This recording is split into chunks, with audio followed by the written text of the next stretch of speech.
Y decía que nos encantaría que pudieras compartir este directo, que pudieras tú compartir con familiares, con amigos, con quien tú creas que pueda necesitar una palabra del Señor.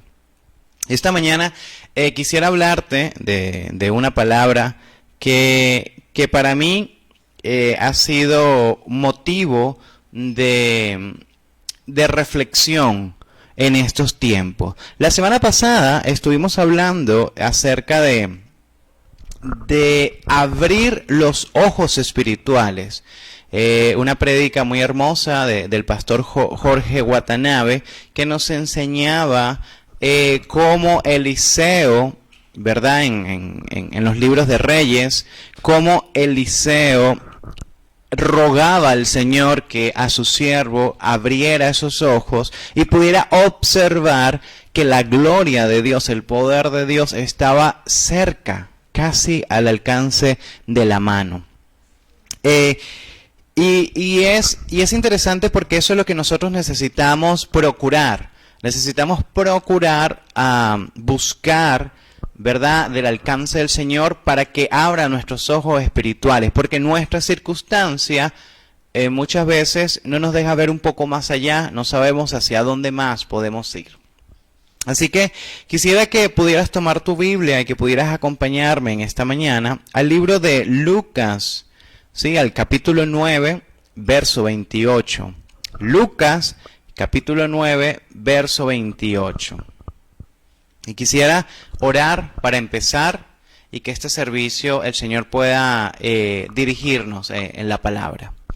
Señor, te doy gracias por este tiempo, gracias por esta mañana. Gracias, Padre, porque tú eres bueno. Gracias por todo lo que nos das. Te pedimos, Señor, que nos hagas entender que bueno es estar aquí. Señor, que a pesar del tiempo, a pesar de la cuarentena, a pesar de la circunstancia, tú tienes el control y tú vas a cuidar a tu iglesia como siempre lo has hecho. Gracias, Señor, por inclinar tu oído y escuchar nuestro clamor. En el nombre de Jesús, amén. Bien, mis hermanos, quería leer simplemente este pasaje, es un poco largo, pero lo vamos a ir leyendo por partes. Lucas capítulo 9, verso 28, dice así: Unos 8 días después de decir esto, Jesús, acompañado de Pedro, Juan y Jacobo, subió a una montaña a orar. Mientras oraba, su rostro se transformó y su ropa se tornó blanca y radiante. Y aparecieron 2 personajes, Moisés y Elías, que conversaban con Jesús. Tenían un aspecto glorioso y hablaban de la partida de Jesús, que él estaba por llevar a cabo en Jerusalén. Pedro y sus compañeros estaban rendidos de sueño, pero cuando se despabilaron, vieron su gloria y a los 2 personajes que estaban con él. Mientras estos se apartaban de Jesús, Pedro, sin saber lo que estaba diciendo, propuso: Maestro, qué bien que estemos aquí. Podemos levantar 3 albergues, uno para ti, otro para Moisés y otro para Elías. Estaba hablando todavía cuando apareció una nube que los envolvió, de modo que se asustaron. Entonces salió de la nube una voz que dijo: Este es mi hijo, mi escogido, escúchenlo. Después de oír la voz, Jesús quedó solo. Los discípulos guardaron esto en secreto y por algún tiempo a nadie contaron nada de lo que habían visto. Esto es un pasaje muy interesante. Solo aquellos que, digamos, están acostumbrados a leer la Biblia muy seguido, pudieran leerlo y pasarlo, digamos, de volada, ¿no? Pasarlo rápido, porque es un pasaje increíble, es un pasaje lleno de una gloria de Dios como casi ningún pasaje. Lo que vemos aquí es un evento prácticamente único en la historia de la humanidad. ¿Y qué quería yo hablarte hoy en esta mañana? Quiero tratar de que podamos entender que en las circunstancias en las que nos encontramos, podemos decir: bueno es estar aquí. Y ese es el título de mi prédica: bueno es estar aquí. Y tú me podrás decir a qué te refieres. Bueno es estar aquí ante la cámara. Bueno es estar aquí hablando a personas. No, bueno es estar en la circunstancia en que te encuentras. Y me podrás volver a decir, pero ¿de qué hablas? Esta circunstancia es muy mala, es muy difícil. Solo por la misericordia de Dios seguimos aquí, pero es una circunstancia mala, difícil. Y yo tengo que decirte que la Biblia nos dice, bueno es estar aquí. Y quiero que veamos a través de este pasaje qué aprendizaje podemos tener, ¿sí? Yo cuando tenía unos 6 años, ¿verdad? Estaba en casa de una tía y estábamos jugando en un cuarto místico, no sé, oscuro, esos cuartos que hay en las casas viejas, y jugábamos y tocábamos las paredes y corríamos, y en eso yo me caigo porque golpeo algo en la pared y escucho que algo se está cayendo, se está cayendo, se está cayendo, y cuando veo viene una cama, no sé, de la época de San Martín, una cama antiguísima de hierro, y cae. Y me cae justo en el brazo, aquí en esta parte de mi mano izquierda. Y cuando cayó sentí un gran dolor, fue algo muy, muy, muy preocupante para mí, tendría 5 o 6 años. Y mi tía me revisó, al parecer estaba bien. Tiempo después, luego estaba en el parque y niño al fin, al parecer yo era bien enérgico, comencé a subirme, ¿verdad? En los apoyamanos, y no me apoyé suficientemente bien y me caí y me golpeé, me golpeé muy fuerte el brazo. Y lo que ocurrió es que esta vez sí se me fracturó el hueso. Y la fractura era, sí, como decir así, ¿no? Quizá lo estoy exagerando, pero así lo veía yo. El hueso se salió, sí, como un hueso de pollo, se salió de su órbita y estaba partido en dos. Y yo sentía un dolor, pero era un dolor adormecido. Era como que me di un golpe y tenía el brazo adormecido. Cuando mis padres me vieron, obviamente se preocuparon, me llevaron en el auto hasta el hospital, y este dolor yo lo iba llevando. Yo decía, wow, ahora voy a tener que vivir así, o quizás me acomoden el brazo, no lo sé. Pero en mi mente de niño, pues lo estaba llevando bien, ¿no? Cuando llegamos al hospital, me acuesta, el doctor me hace la placa, me revisa, dice, bueno, el procedimiento va a ser así, así, asado. Ok. De repente yo veo que llega mi papá.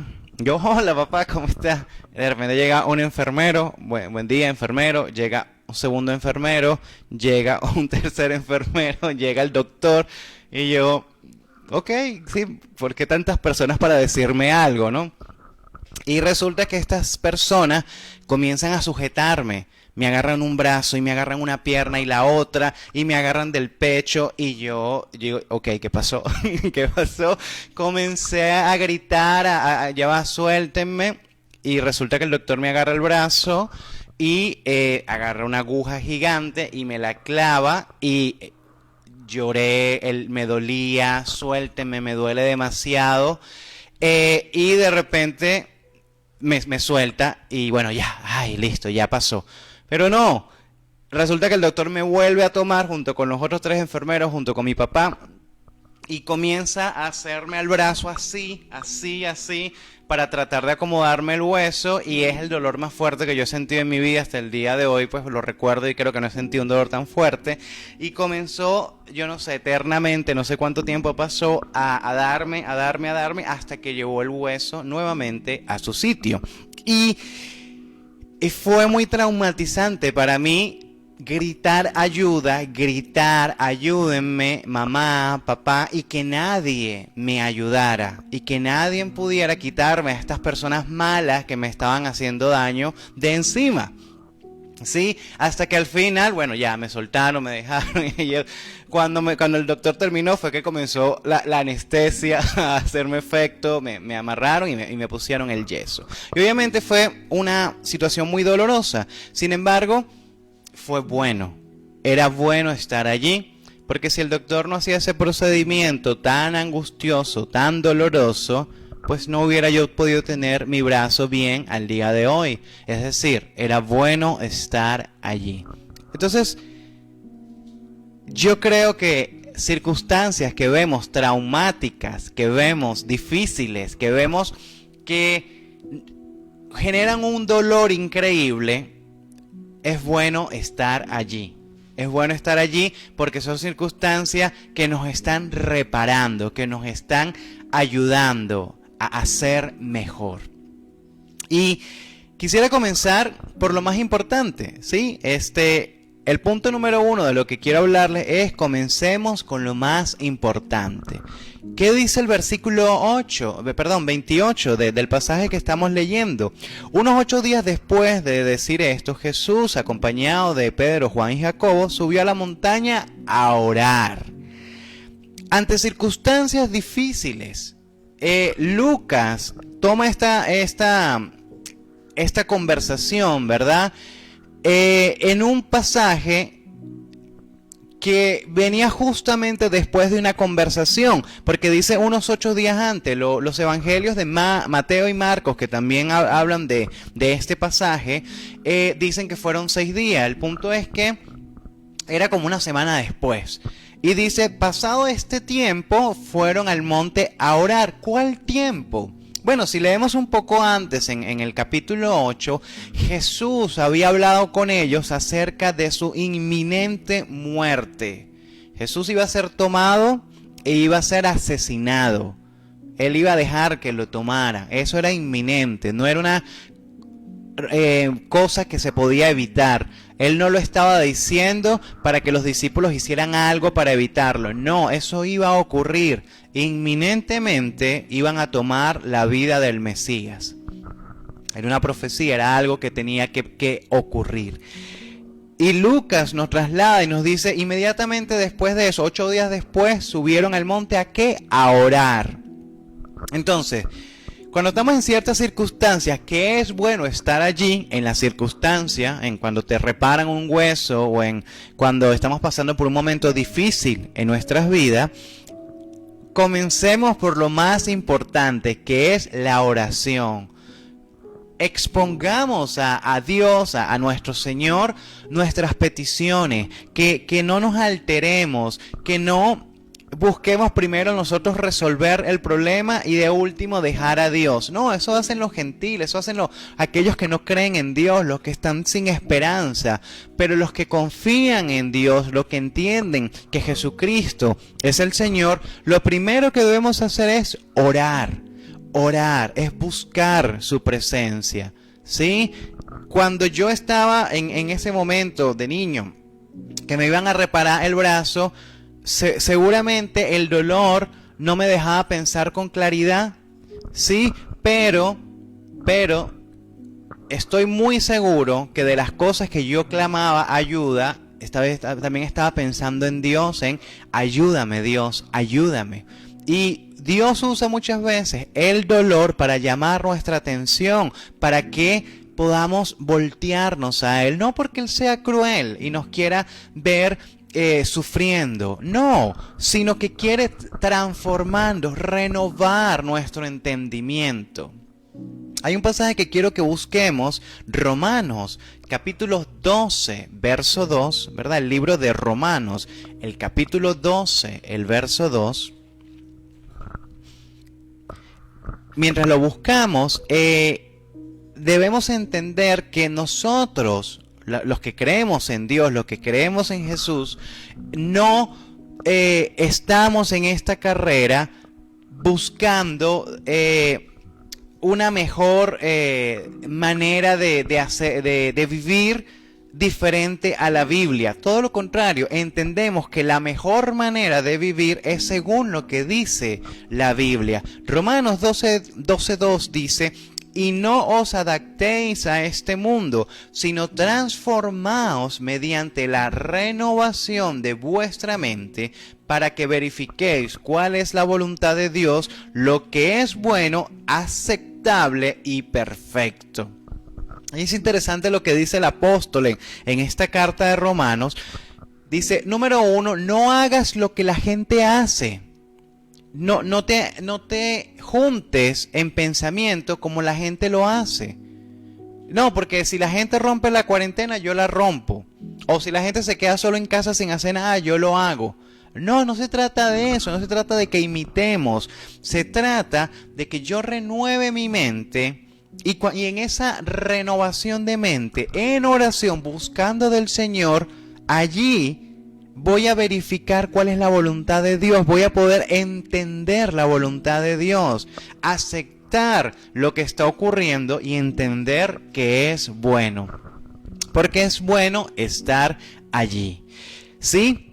Entonces, punto número 1 de esta prédica, comencemos con lo más importantes. Punto número 2, qué alegría ser participantes. Qué alegría ser participante. Entonces quisiera seguir leyendo a partir del verso 29. Dice lo siguiente: mientras oraba, su rostro se transformó y su ropa se tornó blanca y radiante. Y aparecieron dos personajes, Moisés y Elías, que conversaban con Jesús. Tenían un aspecto glorioso y hablaban de la partida de Jesús, que él estaba por llevar a cabo en Jerusalén. Ninguno de los que acompañaban a Jesús, en este caso Pedro, Jacobo, Juan, sabían qué iban a encontrar allí en esa montaña. Probablemente, como normalmente hacían, el maestro iba y oraba y ellos, lo acompañaban de cerca. Quizás a veces se dormían, quizás a veces no, quizás a veces oraban un ratito con él. Era a lo mejor común hacer esto con el maestro, pero en esta ocasión ellos no sabían qué iba a pasar, qué iba a ocurrir arriba. Número 2, ninguno estaba preparado. ¿Ok? Ninguno estaba preparado para lo que ocurrió. Pero qué alegres se pusieron de haber participado en eso. ¿Ok? Yo escucho a veces testimonios en las iglesias y el testimonio que la gente da se vuelve hermoso cuando las personas lo están contando. Pero previamente, en el momento, seguramente no les pareció hermoso. Escuchamos grandes testimonios de, no, yo no tenía nada para comer, nada, y wow, Dios mío, ¿y ahora qué hacemos? Bueno, será ayunar porque no tenemos nada. Y de repente alguien tocó la puerta, la abrí y era alguien con una bolsa de comida. Aquí tiene, hermano, del Señor.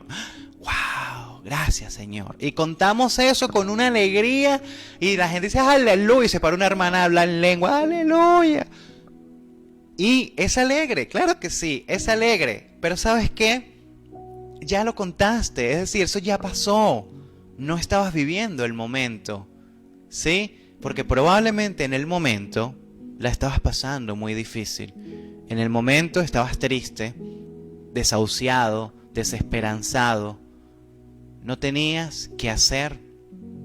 El pastor decía en el altar familiar del viernes una historia en donde un reino estaba rodeado del enemigo, sin comida, y llegó la crisis tal que una mujer dijo, hoy nos comemos a tu hijo y mañana nos comemos al mío. Era una crisis muy fuerte. Y contarlo a la distancia, sí, no implica emociones. Pero estar en el momento, vivirlo, es difícil decir qué bueno estar allí. Y estos hombres vieron una cosa increíble. Repito, esto es un evento único.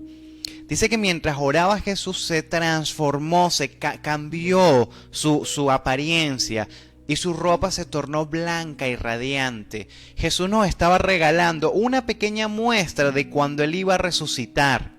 ¿Sí? Jesús estaba haciendo una pequeña muestra de la transformación física, espiritual para nosotros, pero estaba dando un antemano de, hey, voy a ir a la cruz y voy a salvarlos. Voy a pasar por este evento tan doloroso y los voy a salvar. Y mira al final cómo vamos a quedar, ¿sí? Transformados, ¿sí? Blancos, hermosos, radiantes. Una pequeña muestra de lo que iba a venir. Entonces, en esta circunstancia que estamos, que no podemos salir a trabajar, que los hijos no pueden ir a estudiar, que nos tienen como presos sin haber hecho nada, sin ser culpables, es una circunstancia factible para decir qué bueno estar aquí y qué alegría ser participante.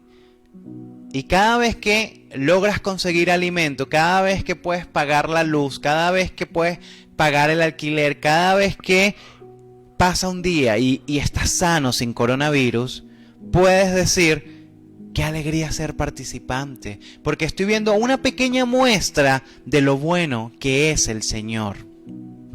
Y eso debería alegrarnos, ¿sí? Eso debería llenarnos, eso debería mantenernos fieles a la palabra del Señor.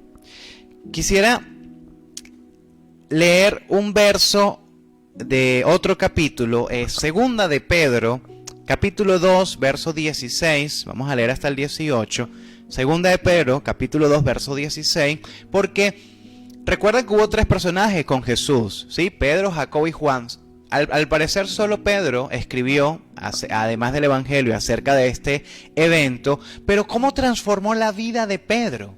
¿Sí? Este milagro que vio Pedro, esta transfiguración y de repente que aparecen estos 2 individuos que al parecer de alguna manera poseían en ellos su nombre, porque Pedro sabía que uno era Elías y uno era Moisés, es decir, uno era la ley y el otro representaba a los profetas, ¿sí? Uno representaba lo que el Señor ordenó a la humanidad, el otro cómo Dios lo transmitía, y estaban con Jesús, que Jesús estaba revelando allí adelante de ellos que era Dios, ¿sí? Que era el Señor. Estaban viendo un evento único e impactante. Y esto impactó profundamente y para siempre la vida de Pedro. ¿Qué dice 2 de Pedro 2:16?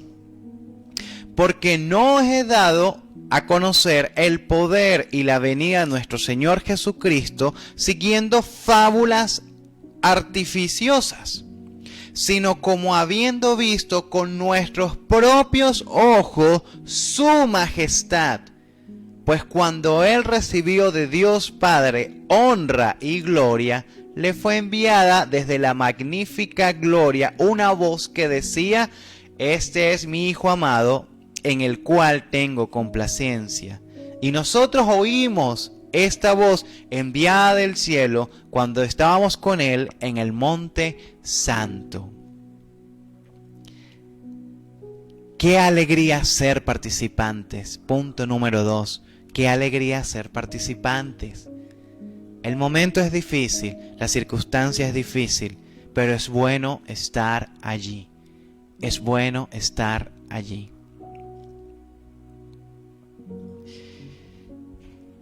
Hemos visto que lo primero que debemos hacer, ¿verdad? Comencemos con lo más importante, la oración.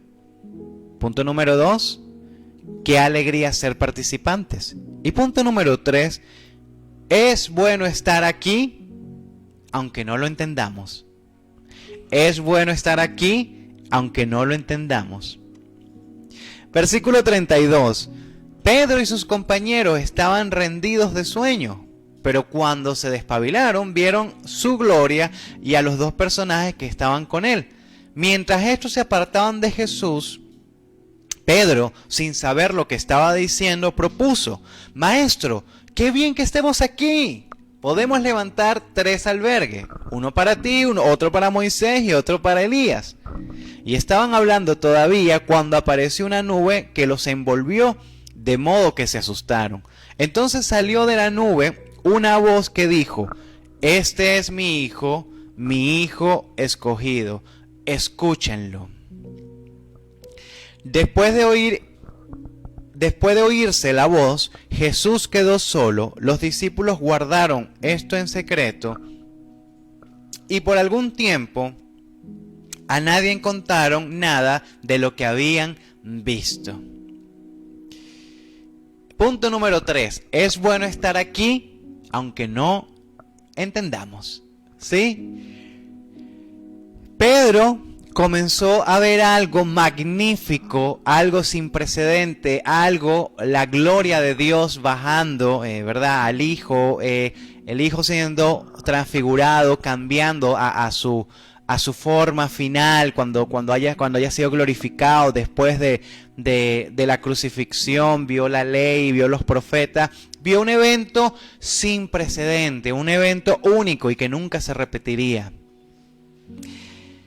¿Y qué es lo que piensa Pedro? Pedro piensa en un rito humano, en una manera de controlar la situación, ¿sí? Él estaba proponiendo hacer un rito normalizado en su pueblo, en Israel, ¿sí? Ellos cuando iban al tiempo de Pascua, de adoración a Dios por los milagros que había hecho Dios, hacían unos tabernáculos, unas chocitas, ¿sí? Unas tienditas, y allí pasaban el tiempo pues meditando en el Señor. Y cuando él vio esto, bueno, son 3, yo voy a hacer una choza para los 3, para que puedan dormir ahí, para que descansen, para que estén bien, ¿verdad? Pero lamentablemente Pedro no había entendido. Este acontecimiento era la gloria venidera, la gloria que iba a venir después, la gloria futura. Solo era una muestra, solo era una pequeña muestra, ¿sí?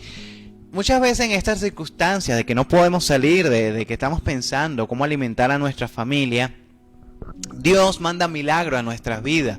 Dios nos manda comida, Dios nos manda dinero, Dios permite que no me falte nada, permite que mis hijos se vistan, que puedan estudiar. Y muchas veces vemos eso y decimos, gracias Señor, porque ahora sí me resolviste la vida, ya estoy bien, gracias. Pero no entendemos que no, que solo es una pequeña muestra de la gloria venidera. ¿Sí? Anoche hablábamos en el culto de jóvenes que este mundo no vinimos a ser feliz, porque lamentablemente esto es un mundo caído. Esto es un mundo que está en pecado, que no puede ser recuperado. Sufrimiento va a haber, pero si estamos en Dios, si estamos en Jesús, podemos ver una pequeña muestra de la gloria que va a venir y eso nos transmite paz, eso nos da tranquilidad, eso nos llena y eso nos hace confiar en que Dios tiene el control. Entonces, todo lo que el Señor nos regala en estos días de cuarentena es una pequeña muestra. Tenemos que verlo así. No es que Dios ahora nos va a mantener viviendo así. No, bueno, el Señor más nunca me va a dejar salir ahora y entonces ahora este va a ser mi estilo de vida. No, es una pequeña muestra, pequeñísima, de la gloria venidera. ¿Sí?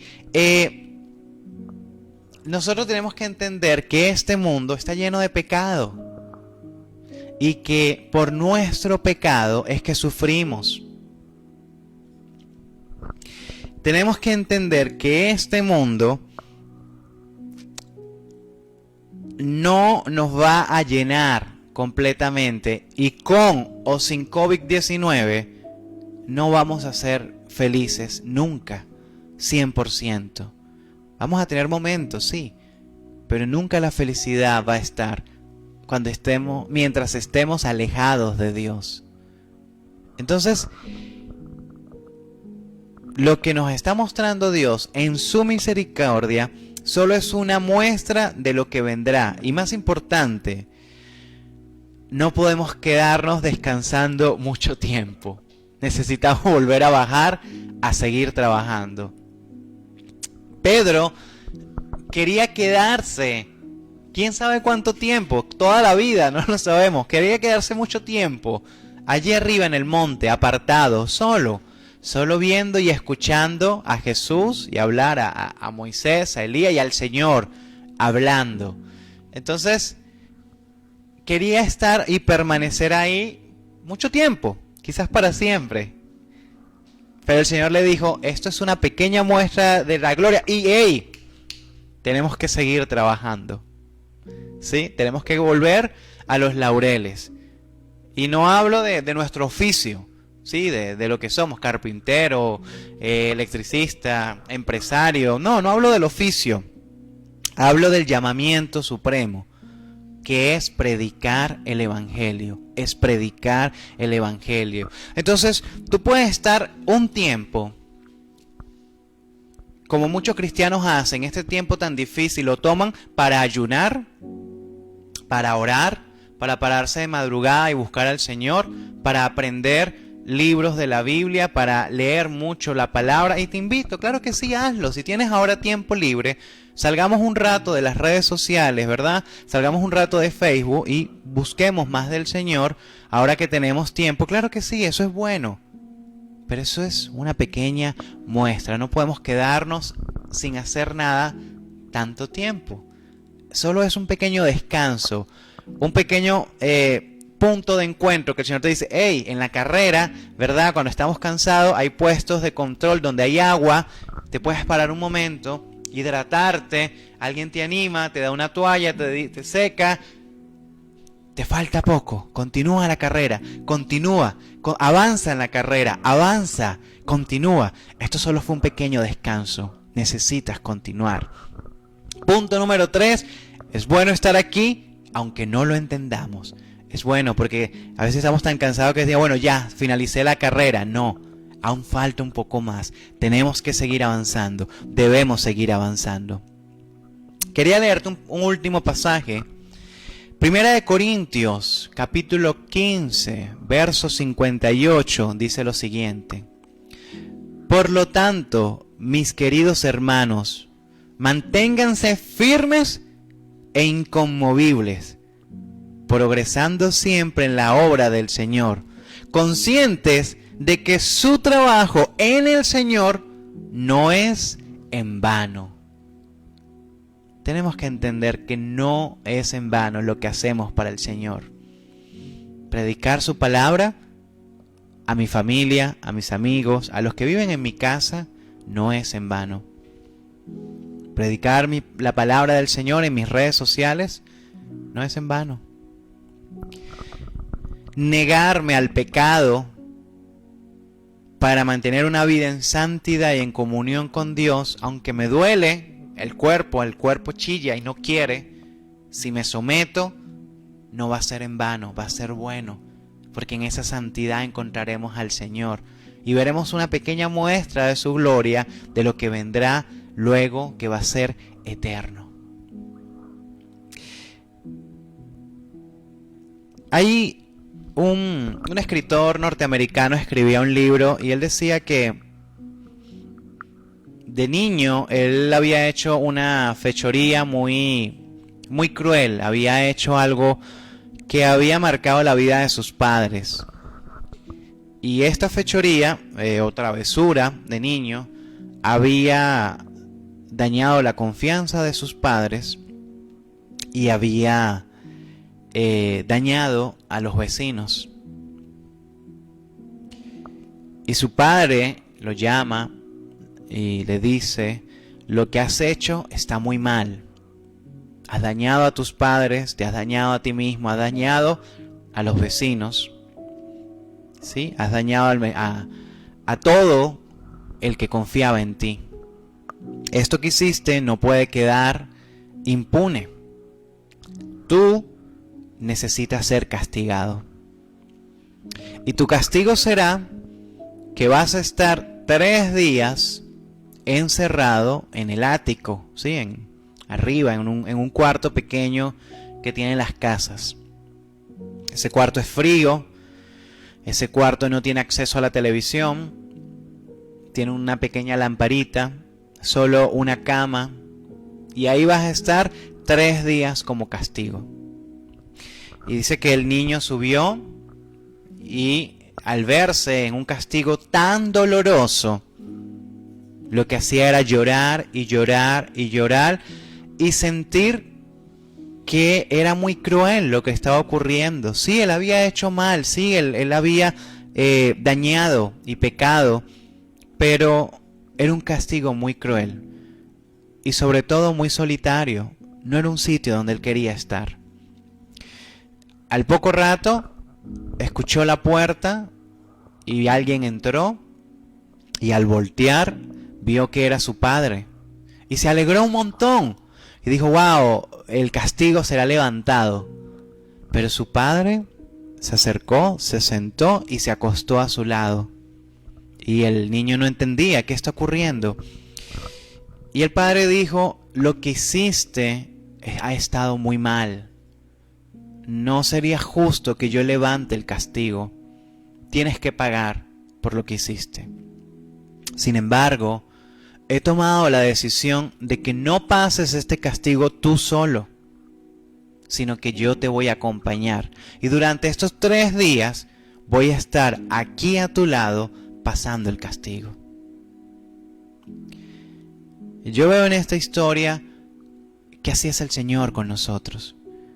El Señor nos dice que lamentablemente hemos pecado contra Él y que por ese pecado debemos sufrir en esta tierra, y que Él no puede limitar ese castigo, sino que justamente debemos pasar por el tiempo necesario de castigo. Pero también nos dice que estará con nosotros todos los días mientras el mundo exista. Entonces es bueno estar aquí. Es bueno estar aquí. Estas circunstancias son muy difíciles, pero es bueno estar aquí. Estas circunstancias evitan que nos movamos y que cumplamos nuestros planes, pero es bueno estar aquí. Estas circunstancias no nos preocupan y nos hace depender 100% de Dios, porque nada de lo que yo haga puede cambiar la circunstancia. Es bueno estar aquí. Señor, te doy gracias por este tiempo. Gracias por tu palabra. Gracias por lo que nos das. Te bendigo, Señor, en esta mañana. Y te pido, Padre, que si alguien ha tocado esta palabra, que no sea por mis palabras o la manera en que lo digo, sino que sea tu Biblia, tu palabra, tus escrituras hablando a su corazón. Señor, son circunstancias difíciles y lo que queremos es pasarlas rápidamente, pero solo tú sabes cuánto tiempo estaremos aquí. Y aún así es bueno estar aquí, porque en este tiempo podemos orar. En este tiempo podemos ver un pedacito de tu gloria. En este tiempo podemos quizás acomodarnos. Pero sobre todo este tiempo, Señor, transforma nuestra mente y nos acerca más a ti. Permite que nuestra santidad pueda crecer y permite, Señor, que podamos tener una mejor comunión contigo. Ayúdanos a salir de este tiempo transformados y renovados, y que no seamos más cristianos light, cristianos fáciles, cristianos que no nos comprometemos, sino que ahora seamos cristianos que nos comprometemos contigo y con tu palabra, porque es bueno estar aquí. Gracias, Señor, por escucharnos. En el nombre de Jesús. Amén.